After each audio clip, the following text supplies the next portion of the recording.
All right, let's start with the Walking Dead games first, though. I think this should be like pretty simple for the most part. And if you are watching on YouTube, everything that's in the last category is obviously the games I never played. But while I'm here, I'm gonna kind of plug myself in.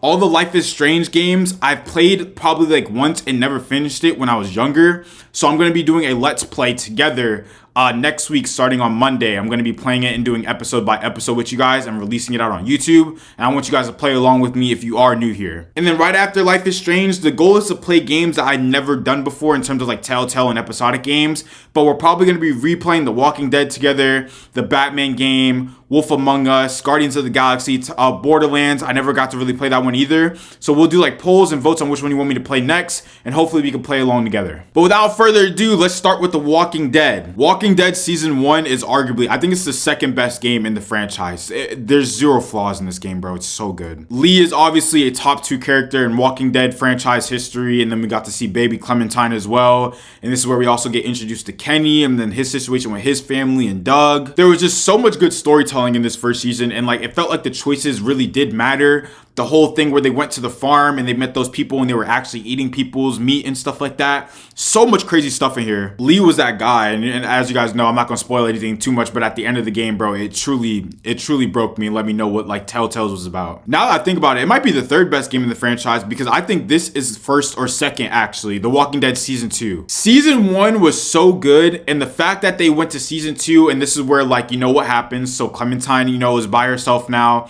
She's with a new group. And then it happens immediately. You're not even with them no more. You're on your own and you have to find a whole different family. Everybody was relying on she was like 10 years old at this time. Everybody was relying on a 10-year-old girl to lead them to everything. They were asking her to find stuff. They were asking her to journey things, gather things, walk in the buildings by herself. Kenny is a monster this season, but Kenny vs. Carver was like insane, bro, at that time, bro. And the stuff with like the other dude's little girl and you trying to bond with Clem, but she was so scared and stuff the whole entire time. Season 2 is probably the best season if we're gonna be honest here. I think it's the best season in the franchise. The Walking Dead Season 3. I know a lot of people do like this story, but I did not think this like season was really that good. Clementine had a lot of good moments. So you start the game off, you're with a whole different family with Javier. I think the brother's name was David. I think the wife's name was like Kate or something like that. And the whole storyline is about like David, you know, being like all military and stuff, Javier being a professional baseball player.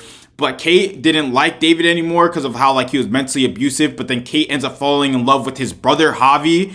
And like they have the option to be together and like have like their own family even though it's his family. Like why would I want that in a video game? And just the whole thing, like you have to like promise not to go against your brother, then you guys are fighting over each other and things like that. I just thought this storyline just wasn't really that good to me.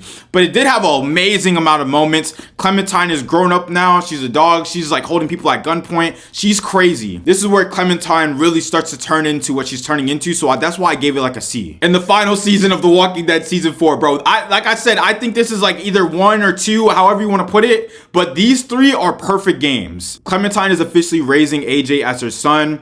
Lily comes back as like a huge villain, and that whole entire mission was crazy. She does some crazy stuff in this, and you get to go against her one-on-one and make AJ do a crazy decision that like a lot of people don't know which one to pick for. You meet new characters like Lewis and Violet, a part of their camp. And who's the character that like AJ does that thing to and like it completely dropped me? I was so surprised. And then when you beat the game, it's like this beautiful like cinematic scene, and like it just looks so good. The graphics in this game was so far better than everything else we ever gotten. They took a time to make this like the most super interactive game imaginable, and that's why I think all 3 of those games are just S tier. They're perfect in my opinion. I'm about to replay those as well. All right, the Telltale Batman game. So we'll do Season 1 first. I think Season 1 is S tier. I think this was a really good concept for the first concept to bring like Batman into like the Telltale space. Super interactive. The storyline was really good. The plot twist was crazy when you're playing it for the first time. And the main villain in this game, like it wasn't like a mainstream like villain, you know what I'm saying? So like that's why I think this game was so well. Way more straightforward than the second game, but that's why the second season of Batman Telltale's games, I had it in the A tier. They decided to go up a level, add a lot of stuff in there. They added like the main villain storylines where Batman is basically a villain now. There's Bane, there's Mr. Freeze, there's Harley Quinn,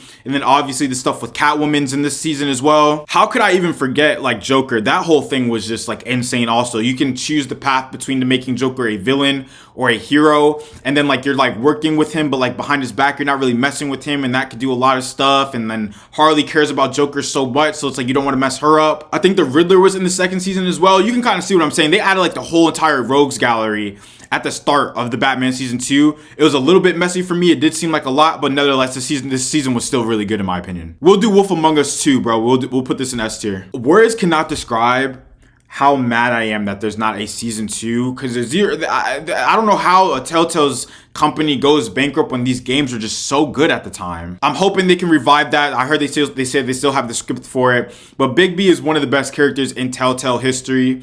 I think like the concept of how this game looked, with how much the colors looked, how good the club looked, everything about this game, and like the concept of like everybody having like secretary powers but still like disguising themselves to be in the real world was just so good to me. Any type of detective games when you're playing with cops and like other detectives and stuff, they normally have like a really good storyline for it. And I think the main villain, the main antagonist, like him being like undercover for a majority of this game and having a boss fight meeting him at the end and choosing how you want to handle him, I also thought that was just really, really good as well.